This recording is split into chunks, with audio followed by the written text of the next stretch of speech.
वीरू आप जानती हैं मैं कुमार विश्वास का कितना बड़ा फ़ैन हूँ। कुछ भी बात होती है तो उनकी वो कुछ कविताएं ले आता हूँ। तो एक बार वो एक कवि सम्मेलन में गए थे, वो उर्दू कवि सम्मेलन था, लखनऊ में हुआ था शायद वो। तो उसमें उन्होंने कहा कि बहुत लोगों ने मुझसे पूछा कि आप तो हिंदी के कवि हैं, आप यहाँ पर क्या कर रहे हैं। तो उन्होंने 4 लाइनें कही थी कि ये उर्दू बज़्म है और मैं तो हिंदी माँ का जाया हूँ, जुबाने मुल्क की पहचाने हैं ये पैगाम लाया हूँ, मुझे दुगनी मोहब्बत से सुनो उर्दू जवा वालों, मैं अपनी माँ का बेटा हूँ, मैं घर मौसी के आया हूँ। तो ये मतलब क्या होता है कि हम जो ये लैंग्वेजेस है ना, हमारे देश की सबसे बड़ी जो ब्यूटी है ना, हमारे देश में आपको पता है कोई एक नेशनल लैंग्वेज नहीं है। बहुत लोगों को एक कन्फ्यूजन होता है कि हिंदी एक नेशनल लैंग्वेज है। हिंदी भी एक नेशनल लैंग्वेज है, लेकिन इस देश में एक जिसे कहते हैं ना, एक राजभाषा है।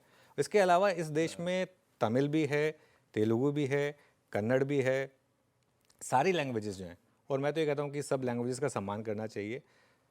जहाँ आप जाए कोशिश करनी चाहिए कि उस लैंग्वेज को सीखें, लेकिन अगर नहीं सीख पाए तो ज़बरदस्ती भी नहीं करनी चाहिए। मतलब ये भी एक चीज़ है, दोनों चीज़ें हैं। मतलब मुझे अपनी तरफ से कोशिश करनी चाहिए कि अगर मैं एक स्टेट में 20 साल से रह रहा हूँ तो उस स्टेट की लैंग्वेज को सीखने की कोशिश करूँ।